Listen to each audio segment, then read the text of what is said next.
अगर आपसे मैं पूछूँ कि यूपीएससी ज्योग्राफी की सबसे बेसिक यूनिट क्या है? तो इसका आंसर होगा पर्यावरण।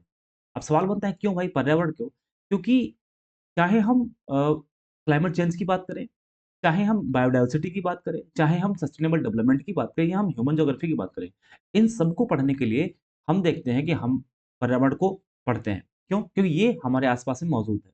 नमस्कार दोस्तों, मेरा नाम राजेश है और मैं आप सभी का स्वागत अपने चैनल ज्योग्राफी बाय राजेश पर करता हूँ। तो आज हम शुरू कर रहे हैं एनसीईआरटी 7 जो कि ज्योग्राफी का एनसीईआरटी है का पहला चैप्टर पर्यावरण। इसको पढ़ने से पहले हम आपसे ये बात करेंगे कि इसमें क्या पढ़ना है। इसमें पढ़ने से पहले हम पहली बात समझेंगे तो इसमें पढ़ना है कि पर्यावरण क्या है? सबसे पहले ये देखेंगे। उसके बाद देखेंगे पर्यावरण के कौन-कौन से घटक हैं, कौन-कौन से फैक्टर्स हैं, उनके बारे में देखेंगे। तीसरी चीज़ देखेंगे कि जो पर्यावरण है, पर्यावरण के साथ पारतंत्र क्या होता है, उसको देखेंगे और फिर देखेंगे कि प्रकृति मतलब नेचर और मानव के बीच, ह्यूमन के बीच में संतुलन रखना ज़रूरी क्यों है और क्यों कैसे होता है संतुलन, उसकी बात करेंगे। तो इस चैप्टर में हम 3-4 फैक्टर्स पे बात करेंगे कि पर्यावरण क्या है, उसके घटक कौन-कौन से हैं, पारतंत्र क्या है, मतलब इकोसिस्टम क्या है और प्रकृति और मानव के बीच में संतुलन कैसे स्थापित हो सकता है। यहाँ तक बात समझ में आ गई। अब अगर हम चैप्टर की बात करें, तो इस चैप्टर में अगर देखें तो इसकी शुरुआत जो है वो 4-5 बच्चों से होती है। रवि, परमजीत, जयश्री, मुस्तफ़ा और आशा। अब यहाँ पर क्या है कि ये जो एनसीईआरटी वो बच्चों के लिए तो लिखित बच्चों के नाम है, लेकिन इसमें हम जो काम की बात उसको समझेंगे तो शुरुआत कहाँ से एनसीईआरटी की होती है? शुरुआत होती है कि जो रवि है वो छुट्टियों में आया, छुट्टियों के बाद जब वो स्कूल जा रहा था तो देखता है वहाँ पर कि जो पहले खेलने का मैदान था उसको काट दिया गया है, हटा दिया गया है और वहाँ पर बस बड़ी-बड़े जो मशीनें वगैरह मतलब कि बिल्डिंगें वगैरह बनाई जा रही हैं, ठीक है? तो उसको देख कर के बड़ा रोना आ गया। लेकिन फिर जब स्कूल पहुँचा तो वहाँ पे उसने ये बात अपने दोस्तों से शेयर करी, इसके बाद में उसके प्रिंसिपल न को भी देखा कि वो जो बच्चे हैं मतलब प्रिंसिपल भी बहुत उदास हैं, बच्चों ने भी देखा। तो जैसे ही क्लास शुरू होती है तो फिर वो जो रवि है वो क्लास में जाकर के पूछता है कि वो पर्यावरण क्या होता है? तो हमारे काम की चीज़ क्या है? पर्यावरण क्या है? तो अगर हम पर्यावरण की बात करते हैं कि हमारे सवाल दिमाग में सवाल आना चाहिए कि भाई पर्यावरण क्या है? तो पर्यावरण पहली बात तो इसका इंग्लिश जो वर्ड है उसको क्या बोलते हैं? एनवायरनमेंट बोलते हैं। पर्यावरण को क्या बोलते हैं? एनवायरनमेंट बोलते हैं। और एनवायरनमेंट कैसा बना है? एनवायरनमेंट बना है फ्रेंच वर्ड इसको एनवायरनर से बना है। फ्रेंच वर्ड जिसका मतलब होता है पड़ोस मतलब कि आस-पास, ठीक है? लेकिन पर्यावरण को ही हम अगर पूरे इसी वर्ड को देखें तो पर्यावरण को 2 भागों में तोड़ सकते हैं। परि प्लस आवरण। परि प्लस आवरण और परि का मतलब होता है हमारे चारों ओर, हमारे चारों ओर, चारों ओर। आवरण का मतलब घिरा हुआ। आवरण का मतलब क्या है? घिरा हुआ। अब बहुत सिंपल बात समझ में अगर हम अपनी बात करें या आप अपनी बात करें, जो लोग भी वीडियो देख रहे हैं अपनी बात करें। तो अगर आप अपने दिमाग में क्वेश्चन है कि पर्यावरण क्या है? तो परि मतलब हमारे चारों ओर, आवरण मतलब घिरा हुआ। मतलब ऐसी कोई चीज़ जिससे हम चारों तरफ से घिरे हैं। ऐसी कोई चीज़ जिससे हम चारों तरफ से घिरे हैं, तो उसको क्या बोलेंगे? पर्यावरण। अब सवाल है कि हम घिरे किससे हैं? सवाल है कि हम किससे घिरे हुए हैं? तो हम अगर आप अपने आस-पास देखेंगे तो बस 2 ही चीज़ों से घिरे हैं, या तो वो सजीव हैं या निर्जीव हैं।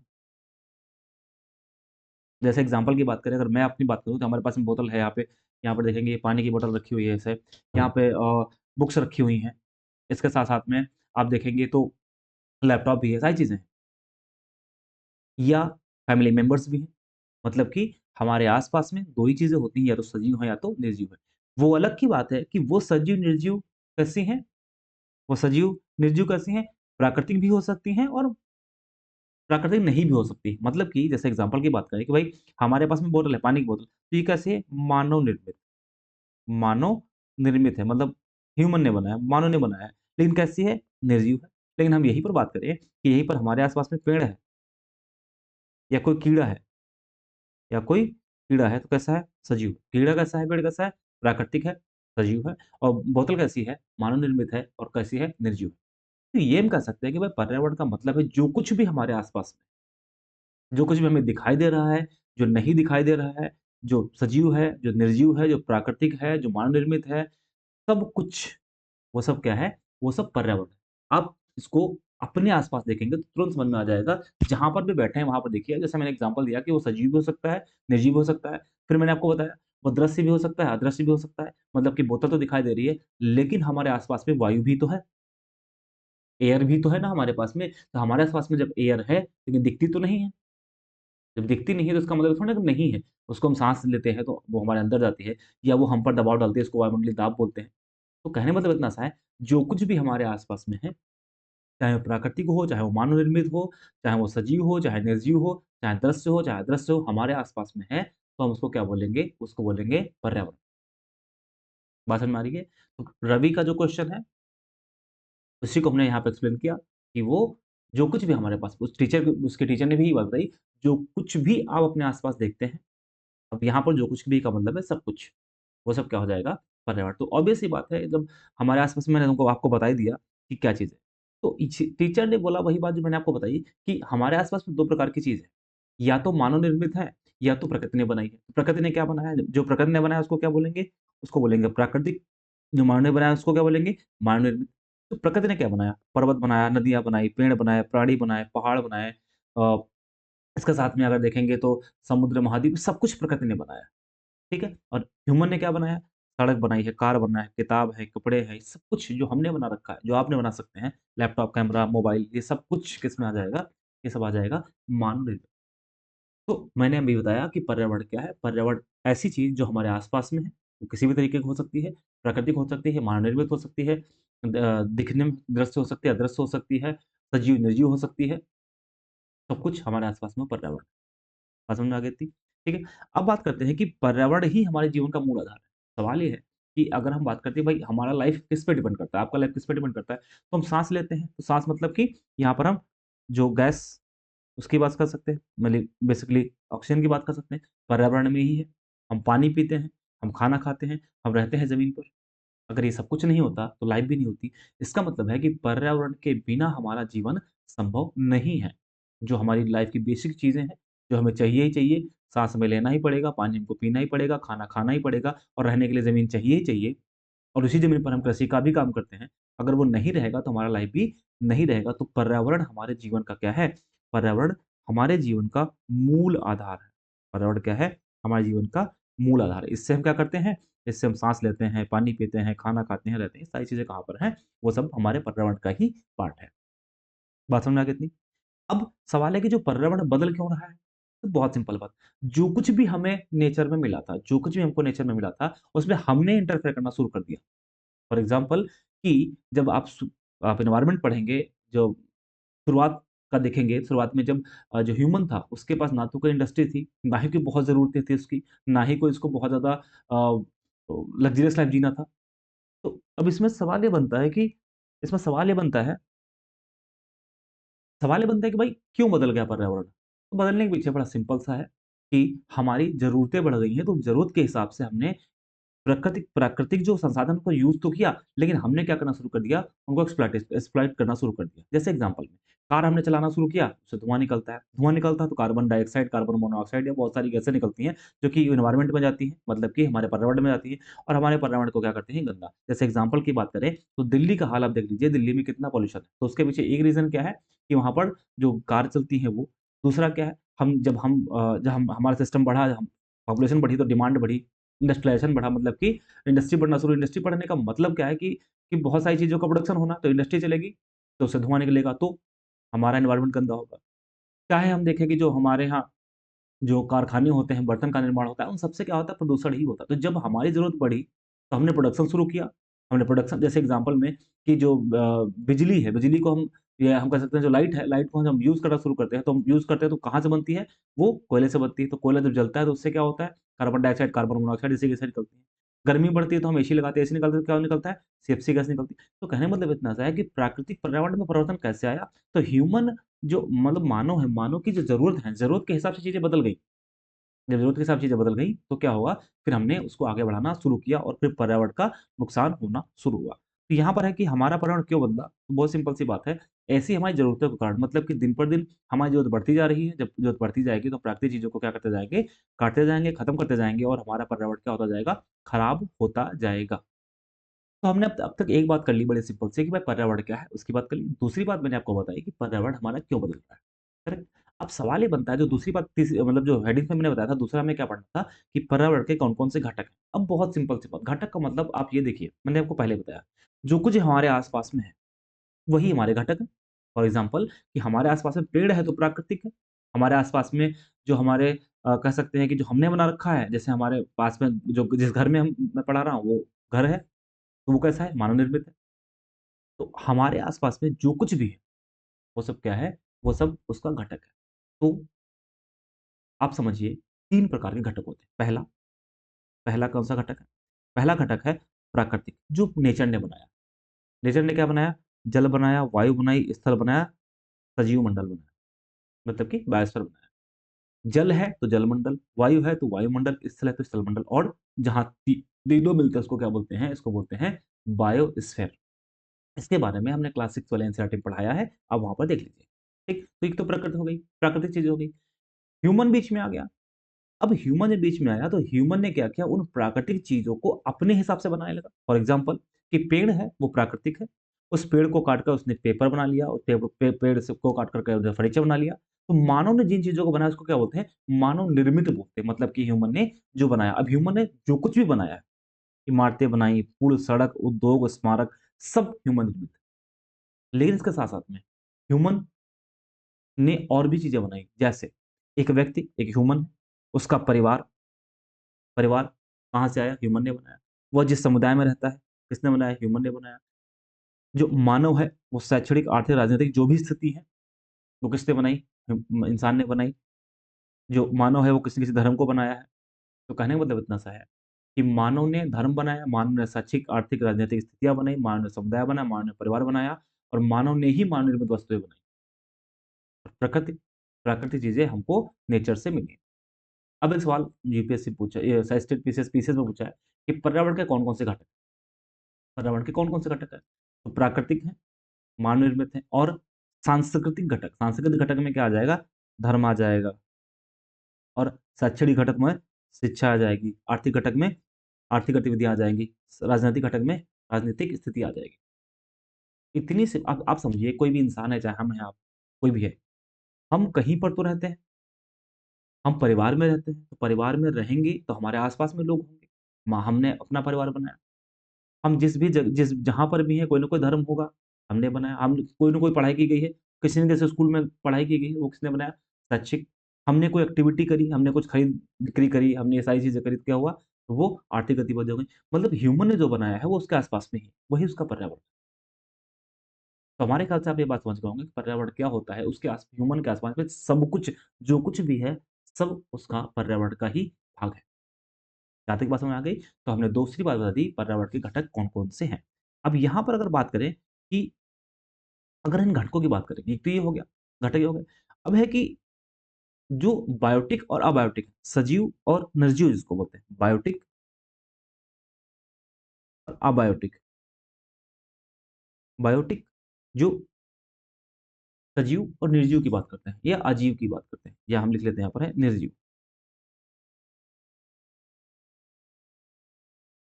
क्या होते हैं? क्या होते हैं?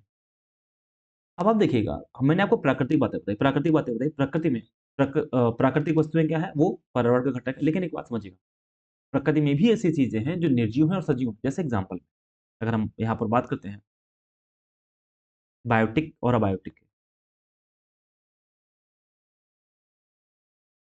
अगर हम बायोटिक और अबायोटिक की बात करते हैं तो इसमें सबसे पहली बात, जिसमें लाइफ़ है, जिसमें लाइफ़ है। अब लाइफ़ किसमें है? 3 चीज़ों में, जैसे एक तो फ्लोरा, फौना और माइक्रो ऑर्गेनिज़्म। फ्लोरा मतलब पेड़-पौधे, फौना मतलब जीव-जंतु और उसके साथ में माइक्रो ऑर्गेनिज़्म का मतलब है सूक्ष्म जीव। इन तीनों में लाइफ़ है। इन तीनों को हटा दो, उसके बाद में कहीं भी लाइफ़ नहीं है। जैसे सनलाइट, जैसे स्थल, जैसे जल, यहाँ पर लाइफ़ नहीं है। जिसमें लाइफ़ नहीं है वो क्या हो जाएगा? अबायोटिक, जिसमें लाइफ़ नहीं है। जिसमें लाइफ़ है वो क्या हो जाएगा? बायोटिक। बात समझ में आ गई इतनी? तो जिसमें जीवन पाया जाता है, जिसमें जीवन पाया जाता है वो क्या है? बायोटिक, जिसमें जीवन नहीं पाया जाता वो क्या है? वो अबायोटिक है। तो संसार के जितने भी प्राणी हैं, चाहे वो पादप हो, चाहे जंतु हो, मतलब कि चाहे फ्लोरा हो या फ़ौना हो, वो बायोटिक में आता है और संसार की ऐसी चीज़ जिसमें लाइफ़ नहीं है, वो क्या है? अबायोटिक है। जैसे स्थल, वायु, जैसे स्थल हो गया, वायु हो गया, प्रकाश हो गया, मृदा हो गई और भी बहुत सारी चीज़ें, जो भी चीज़ें आती हैं। बात समझ में आ गई? क्लियर यहाँ तक की बात? अगर हम मानवीय पर्यावरण की बात करते हैं, तो मानवीय पर्यावरण में देखेंगे आप कि मानव की पारस्परिक क्रियाएँ, उनकी गतिविधियाँ, उनके द्वारा बनाई गई रचनाएँ शामिल होती हैं। जो ह्यूमन है, वो आपस में क्रिया करता है, उसमें जो गतिविधियाँ हैं, वो करता रहता है, वो कुछ न कुछ बनाता रहता है। बात समझ में आ गई? तो कुल मिलाकर हम ये कह सकते हैं, जो हमारा पर्यावरण है, उस पर्यावरण में सब कुछ आता है, सब कुछ का मतलब क्या है? पेड़ आएँगे, जल आएगा, वायु आएगा, भूमि आएगी और जीव-जंतु आएँगे, सबको मिलाकर क्या बोलते हैं? प्राकृतिक पर्यावरण। प्राकृतिक पर्यावरण का मतलब है, जो कुछ भी उनके पास में हमारे प्रकृति में है, वो सब। तो हमारे प्रकृति में क्या है? जलमंडल, स्थलमंडल, वायुमंडल और जैवमंडल। मतलब कि जलमंडल मतलब जल की सारी अवस्थाएँ, स्थलमंडल तो जो स्थल है वो, और वायुमंडल मतलब जो हमारे पृथ्वी के आस-पास में है वो। हमारे पृथ्वी के चारों तरफ जो गैसों का आवरण है उसको क्या बोलते हैं? वायुमंडल वो। प्लस जहाँ पर तीनों मिलते हैं उसका क्या बोलते हैं? जैवमंडल। इसको मैंने आपको डिटेल में क्लास 6 वाले एनसीईआरटी में पढ़ाया हुआ है। ठीक है? तो यहाँ पर सबसे पहले देखेंगे स्थलमंडल और जलमंडल। देखिए स्थलमंडल की अगर बात करते हैं तो स्थलमंडल का मतलब है इधर समझिए आप, इधर देखिए इधर, इधर। स्थलमंडल का मतलब यहाँ पर है कि सबसे पहली बात, अगर आपने पढ़ा है, अभी नहीं पढ़ा, इसका अगला चैप्टर पढ़ेंगे, आंतरिक पृथ्वी की आंतरिक संरचना के बारे में। सबसे पहली बात करते हैं कि यहाँ पर जो पृथ्वी है, अगर हम पृथ्वी की बात करते हैं यहाँ पर ऐसे, तो पृथ्वी की आंतरिक संरचना में आप देखेंगे सबसे ऊपर का जो ये सबसे ऊपर वाला हिस्सा है, ये जो सबसे ऊपर का हिस्सा है यहाँ पर, इसको क्या बोलते हैं? इसको क्रस्ट बोलते हैं। क्रस्ट बोलेंगे, उसके बाद मैंटल, उसके बाद कोर। मतलब कि पृथ्वी की आंतरिक संरचना जब पढ़ने बैठेंगे, तो वहाँ पर ये देखेंगे कि सबसे ऊपरी भाग, इसको क्या बोलेंगे? क्रस्ट बोलेंगे, ये, इसको क्रस्ट बोलेंगे। उसके बाद मैंटल बोलेंगे, उसके बाद कोर बोलेंगे, ठीक है? उसके बाद कोर बोलेंगे। तो यहाँ पर अगर हम बात करें स्थलमंडल की, तो स्थलमंडल किसको कहते हैं? जो पृथ्वी का ठोस परपटी और ऊपरी कठोरी परत है, क्रस्ट यहाँ पर। तो इसी का जो ये भाग है, इसी को क्या बोलते हैं? इसी को स्थलमंडल बोलते हैं। हालाँकि यहाँ पर थोड़ी-सी और बात समझ लीजिएगा, अभी आगे पढ़ना भी है उसको, कि ये क्रस्ट है, ये मैंटल है। मेंटल का जो ऊपरी भाग है, मेंटल का ऊपरी भाग ये वाला, इसको बोलते हैं दुर्बलता मंडल, एस्टेनोस्फीयर बोलते हैं। तो क्या बोलते हैं? इसको बोलते हैं दुर्बलता मंडल। यहाँ पर क्रस्ट और दुर्बलता मंडल, जब इन दोनों को जोड़ देंगे, तो क्या बोलेंगे? इसको बोलते हैं स्थल मंडल। क्या होगा स्थल मंडल में? एक तो क्रस्ट प्लस और क्या होगा? और होगा मेंटल का ऊपरी भाग, ऊपरी भाग, मेंटल का ऊपरी भाग, तो क्या बन जाएगा? तो बन जाएगा स्थल मंडल। ठीक है? अभी हम आगे इसको जब पृथ्वी की आंतरिक संरचना पढ़ेंगे तो उसमें डिटेल में समझेंगे। तो स्थलमंडल क्या है? लिथोस्फीयर क्या है? लिथोस्फीयर को देखेंगे तो क्या हो जाएगा इसमें कि पृथ्वी की ठोस परवट्टी, ठोस ऊपरी परत, जिसको स्थलमंडल कहते हैं, इसमें क्या होता है? इसमें चट्टानें खनिज से बना होता है। ये जो हिस्सा होता है वो किससे बना होता है? खनिज से बना होता है एवं मिट्टी की पतली परत उसको क्या करती है? ढक करके रखती है। तो हम स्थल मतलब अगर हम स्थलमंडल में बात करें, इसमें बहुत सारी आकृतियाँ हैं। जैसे पहाड़ हो गया, पठार हो गया, मैदान हो गए, घाटी हो गए या और भी चीज़ें सब कहाँ पर बनी हैं? वो स्थलमंडल बनी है। स्थलमंडल हमारे लिए ज़रूरी क्यों है? क्योंकि एक तो यहाँ पर खनिज मिलता है, एक तो हमारे यहाँ क्या मिलता है? खनिज मिलता है। दूसरी बात जो मानव है वो क्या करता है? इसी पर कृषि कार्य करता है, इसी पे मानव के लिए वन होते हैं, इसी पर रहने के लिए बस्तियों का निर्माण करता है, इसी पर जो मानव के आस-पास में जो पशु होते हैं उनके लिए जो चारा मिलता है मतलब घास मिलती है, वो वहीं पे मिलती है। तो स्थल मंडल हमारे लिए बहुत ज़रूरी है। अगर स्थल मंडल नहीं होगा, तो इसका मतलब है कि लाइफ सर्वाइव नहीं कर पाएँगे। दूसरी बात करते हैं जलमंडल की। तो जलमंडल का मतलब है जल की सभी अवस्थाएँ। जल की सभी अवस्थाओं का मतलब क्या है? ठोस, द्रव, गैस। ठोस में क्या आ जाएगा? जैसे बर्फ हो गया, द्रव में क्या आ जाएगा? जैसे जल तो है ही है और जो अगर हम गैस की बात करें तो क्या आ जाएगा? जो जलवाष्प है वो। तो जल के जो विभिन्न स्रोत हैं, उन सबको मिला कर के क्या बोलते हैं? उन सबको मिलाकर कहते हैं यहाँ पर जलमंडल, जिसमें क्या आता है? नदी, झील, समुद्र, महासागर, इस सबको मिला के क्या बोलते हैं? स्थल मंडल। और ये सब सॉरी जलमंडल बोलते हैं और ये सब कुछ प्राणियों के लिए आवश्यक है। जैसे एग्ज़ाम्पल में कि सबको पानी की आवश्यकता होती है, सबको पानी ज़रूरत होती है, वो चाहे पेड़ हो, चाहे कोई जानवर हो या ह्यूमन खुद ही उसको पानी की ज़रूरत पड़ती है। ये मैंने आपसे डिस्कस पहले ही कर लिया। अब बात करते हैं वायुमंडल की। वायुमंडल का मतलब क्या है? जो पृथ्वी है, पृथ्वी पर 2 चीज़ें हैं, एक जल है और स्थल है। जैसे हम पढ़ते हैं, जलमंडल का मतलब है जो महासागर हैं, उनको जोड़ लें। स्थलमंडल का मतलब क्या है? जो महाद्वीप, द्वीप और ये सब कुछ है, उसको जोड़ लें। तो पृथ्वी पर जल और स्थल है, स्थलमंडल और जलमंडल है। लेकिन पृथ्वी के चारों ओर गैसों की पतली परत है, जो पृथ्वी को घेर करके रखी है, उसको क्या बोलते हैं? वायुमंडल। अब सवाल है कि वायुमंडल क्यों है? क्योंकि हमारे पृथ्वी में गुरुत्वाकर्षण बल है, जिसकी वजह से वो गैसों को खींच के रखती है और वो मतलब कि हमारे ग्रह को यानी पृथ्वी को छोड़ कर के नहीं जा पाती हैं। इसलिए हमारे चारों तरफ क्या होता है? वायुमंडल बना रहता है। वायुमंडल होना बहुत ज़रूरी है। वायुमंडल के बिना लाइफ़ पॉसिबल नहीं होगी। क्यों? क्योंकि वायुमंडल क्या करता है? सूर्य से आने वाली जो हानिकारक किरणें हैं, उनको रोक कर के रखता है। दूसरी इम्पोर्टेंट बात है, ये वायुमंडल क्या करता है? हमारे ग्रह को जितनी गर्मी चाहिए मतलब लाइफ़ के लिए जितनी गर्मी चाहिए, उतनी मेंटेन करके रखता है। तीसरी इम्पोर्टेंट बात है, इसमें बहुत सारी गैसेज़ होती हैं, धूलकण होता है, जलवाष्प होता है और ये सब कुछ ह्यूमन के लिए ज़रूरी है, उसके लाइफ़ के लिए ज़रूरी है।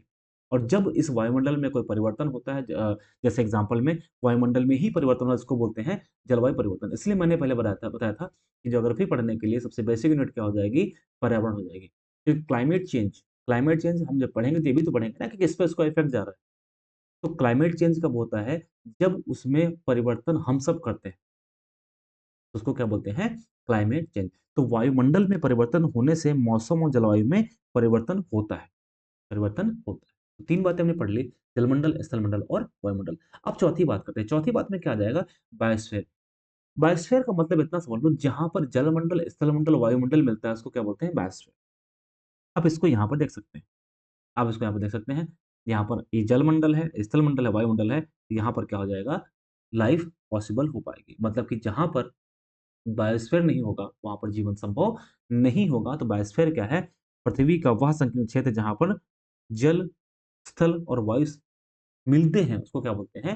वहाँ पर बोलते हैं जीवन को संभव बनाते हैं, वहाँ पर जो जीवन होता है इसलिए इसको क्या बोलते हैं? जीवन मंडल भी कहते हैं। क्लियर है यहाँ तक की बात? तो हमने सबसे पहले समझ लिया कि पर्यावरण क्या है, उसके घटक कौन-कौन से हैं और घटक के बारे में हमने देख लिया, उसके बाद में हमने चीज़ें बहुत सारी समझ ली। अब आगे बात करते हैं इकोसिस्टम क्या है? अगर इकोसिस्टम क्या है तो उसकी बात करें। देखिए इकोसिस्टम से शायद 2015 में यूपीएससी में सवाल पूछा। अच्छा यहाँ से भी एक सवाल पूछा था, सीडीएस में सवाल आया था ये वाला, बायोटिक वाला, एक बार देख लीजिएगा। ठीक है? अब बात करते हैं इकोसिस्टम क्या है? अगर हम इकोसिस्टम की बात करें तो इकोसिस्टम का मतलब भाई सिंपल सी बात, देखिए मैंने पहली बात बताई कि आपके आस-पास में, हमारे आस-पास में जितनी भी चीज़ें हैं वो सब क्या है? वो हमारे एनवायरनमेंट का पार्ट है, वो हमारे पर्यावरण का पार्ट है। तो उसको क्या बोलेंगे? पर्यावरण बोलेंगे। तो इकोसिस्टम अब हमारे पास में सब कुछ है। जैसे एग्ज़ाम्पल में कि हम या आप में से कोई भी गर्मी में जाकर के दोपहर में धूप में बैठे, कोई धूप में बैठे, तो हम और आप क्या हो गए? सजीव हो गए, करेक्ट? लेकिन सूर्य की किरण हम पर पड़ेगी वो तो निर्जीव है, तो हमको प्रभावित कर रही है कि नहीं कर रही? बिल्कुल कर रही है, हमारी स्किन कैसे हो जाएगी? काली हो जाएगी। या हमने घर बनाने के लिए पेड़ काट दिया, जब हमने घर बनाने के लिए पेड़ काट दिया, तो पेड़ जब काटा हमने तो क्या एक सजीव दूसरे सजीव को प्रभावित कर रहा है, बात समझ में आ रही है? तीसरे हम एक कंडीशन लेते हैं, तीसरी कंडीशन क्या है? तीसरी कंडीशन है कि जब गैसेज़ निकलती हैं, तो क्या करती हैं वो? पर्यावरण को प्रभावित करती हैं। तो कहने मतलब इतना सा है जो हमारा पर्यावरण है, उस पर्यावरण में जो कुछ भी है, जैसा भी है, जो सब साथ में रहते हैं, लेकिन साथ रहने के साथ-साथ में वो क्या करते हैं, आपस में क्रिया करते रहते हैं। आपस में क्रिया करते रहें, सजीव निर्जीव को, निर्जीव सजीव को, सजीव सजीव को, निर्जीव निर्जीव को, ऐसे आपस में क्रिया करते रहते हैं। तो जहाँ पर वो रहते हैं, वो जब आपस में क्रिया करते रहते हैं, उसको क्या बोलते हैं? पारितंत्र, इकोसिस्टम। मतलब कि वह तंत्र जिसमें समस्त जीवधारी, मैंने बताया समस्त जीवधारी एक-दूसरे के साथ तथा पर्यावरण के उन भौतिक रासायनिक कारकों के साथ परस्पर क्रिया करते हैं, जिसमें वे निवास करते हैं। जहाँ पर कोई रहता है, जहाँ पर चीज़ें होती हैं, वो सब क्या करती हैं, एक-दूसरे को प्रभावित करती भी रहती हैं और एक-दूसरे से प्रभावित होती भी रहती हैं। ये जो आपस में क्रिया प्रक्रिया हो रही है, इसको क्या बोलते हैं? इकोसिस्टम बोलते हैं, इकोसिस्टम बोलते हैं। ये सब ऊर्जा और पदार्थ के स्थानांतरण द्वारा संबद्ध है। मतलब कि ये जो सब कुछ हो रहा है, कैसा हो रहा है? ऊर्जा और पदार्थ का स्थानांतरण हो रहा है। बात समझ में आ गई इतनी? ऊर्जा और पदार्थ का स्थानांतरण हो रहा है। अब अगर बात करें हम पारतंत्र का निर्माण कैसे होता है, तो पारतंत्र का निर्माण में तो निर्माण कैसे होगा? तो हमने अभी बताया कि जब हम क्रिया करेंगे तभी निर्माण होगा। मतलब कि जितने जीवधारी हैं, जीवधारी का आपसी अपने आस-पास के पर्यावरण के बीच का ही संबंध पारतंत्र का निर्माण करता है। हमारा संबंध नहीं रहेगा, तो हमारा पारतंत्र का निर्माण नहीं होगा। जब संबंध रहेगा तो ही क्या होगा? पारतंत्र का निर्माण हुआ। अब पारतंत्र बहुत टाइप का होता है, जैसे एग्ज़ाम्पल में भाई कि अधिक वर्षा वाले घने वन, घास स्थल, रेगिस्तान, पर्वत, झील, नदी, महासागर और छोटे से ताल का भी एक पारतंत्र होता है। जब एनवायरनमेंट वाला चैप्टर पढ़ेंगे तो वहाँ पर डिटेल में पढ़ेंगे कि पारतंत्र में कौन-कौन सी चीज़ें आती हैं। तो हमने पायथन देख लिया, इकोसिस्टम देख लिया, उसका निर्माण कैसे होता है। इकोसिस्टम की डेफिनिशन यूपीएससी में 2015 में पूछी गई है, एक बार क्वेश्चन वो देखिएगा, ठीक है? अब बात करते हैं मानवीय पर्यावरण। अब मानवीय पर्यावरण का मतलब क्या है? मानव ने कौन-सा पर्यावरण बनाया है? तो मानव कौन-सी चीज़ें बनाता है? मानव उन चीज़ों को बनाता है, जो उसको ज़रूरत होती है। मानव अपने पर्यावरण के साथ पारस्परिक क्रिया करता है, मैंने आपको बता दिया और उसमें अपनी आवश्यकता के अनुसार परिवर्तन करता है। जैसे ज़रूरत है, वैसा वो परिवर्तन करता रहता है, ठीक? लेकिन अब सवाल है कि शुरुआत में तो ऐसा कुछ था नहीं। तो प्रारंभिक मानव जो था वो स्वयं को प्रकृति के अनुरूप बना लिया था। मतलब जैसा नेचर चल रहा है वैसा हम करते रहें। तो जीवन सरल एवं आवश्यकताएँ प्रकृति से पूरी हो जाती थी। जैसे एग्ज़ाम्पल में पहले जो इंसान था वो प्रकृति की पूजा करता था। प्रकृति की पूजा करने का मतलब है कि वो उसके साथ में रहता है, वो सही क्रिया करता था ताकि उसको नुकसान नुकसान ना हो। तो वहाँ पर कोई दिक्कत नहीं थी।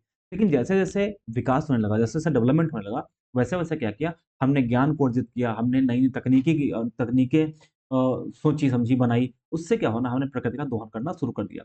तो समय के साथ में विकास हुआ, हमने नई तकनीकें सीखी, हमने आविष्कार किए, हमने व्यापार किए, हमने क्रांति की, हमने संचार किया। इन सब की वजह से क्या होने लगा, इन सब की वजह से नुकसान धीरे-धीरे होने लगा। नए तरीके सीखने का मतलब है, मानव ने पर्यावरण के उपयोग और उसमें परिवर्तन करने के तरीके सीखे, जैसे फसल उगाना, पशुपालन, स्थायी जीवन, इन सब में चेंजेज़ आए। आविष्कार हुआ, पहिए का आविष्कार हुआ, आवश्यकता से अधिक अन्न उपजाना शुरू हुआ। पहले क्या करते थे लोग कि केवल खाने के लिए उपजाते थे। व्यापार होना, वस्तु विनिमय पद्धति का विकास हुआ। अब सवाल है वस्तु विनिमय पद्धति का मतलब क्या होता है? जैसे आज की डेट में देखेंगे, तो अगर आपको कुछ खरीदना है, मान लीजिए एक पेन खरीदना है, तो आपके पास में ₹10 है, आपने ₹10 दिए और पेन खरीद लिए। उन्हीं ₹10 से वो दुकानदार क्या करेगा जा कर के कोई बिस्किट खरीद लेगा।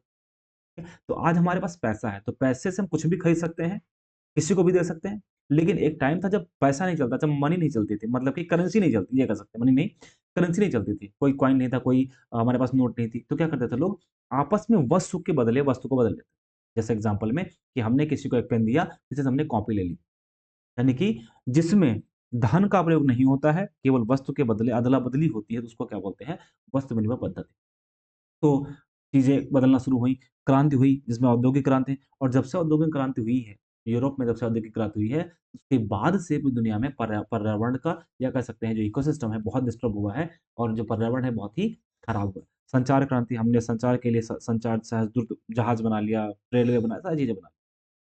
तो जब मानवीय पर्यावरण ने मतलब पहले शुरुआत का देखेंगे तो मानवीय पर्यावरण मतलब कि बराबर बैलेंस बना के रखा था। लेकिन अब क्या हो गया? अब वृद्धि के साथ-साथ मतलब कि विकास के साथ-साथ में नुकसान भी होना शुरू हो गया। मतलब विकास और विनाश चलने लगा साथ-साथ में। तो ज़रूरी बात क्या है? ज़रूरी बात ये है कि संतुलन होना चाहिए। अब अगर संतुलन नहीं होगा तो फिर कैसे चल पाएगा? मान लीजिए सारा हमने पेट्रोलियम खत्म ही कर दिया, हमने सारे पेड़ काट ही दिए, तो लाइफ़ तो पॉसिबल होगी नहीं। तो लाइफ़ नहीं पॉसिबल होगी तो उसका मतलब भी कोई नहीं रहेगा। तो प्रकृति और मानव में संतुलन बहुत ज़रूरी है। मुख्य बात क्या है? प्राकृतिक और मानवीय पर्यावरण के बीच में सही संतुलन होना आवश्यक है। मानव के पर्यावरण के साथ समरसता से रहना, उसका उपयोग करना सीखना चाहिए। अगर ऐसा नहीं होगा, तो फिर सवाल तो ये होगा कि हमारा लाइफ़ पॉसिबल नहीं होगा। तो इस चैप्टर में हमने क्या पढ़ा? सबसे पहले मैंने पढ़ा समराइज़ कर देता हूँ, इस चैप्टर में सबसे पहले पढ़ा कि जो पर्यावरण है वो क्या है? उसके घटक कौन-कौन से हैं? दूसरी बात मैंने आपको बताई, उसके घटक को एक्सप्लेन कर दिया और तीसरी बात क्या थी कि इकोसिस्टम क्या है और इकोसिस्टम कैसे बनता है, उसके बारे में बात की और मानवीय पर्यावरण क्या होता है, उसके बारे में हमने बात की। अब अगले क्लास में हम लोग पढ़ेंगे इसमें हमारी जो पृथ्वी है उसके अंदर मतलब कि जो इंटीरियर ऑफ द अर्थ है उसके बारे में डिस्कशन करते हैं। कैसा लगा वीडियो?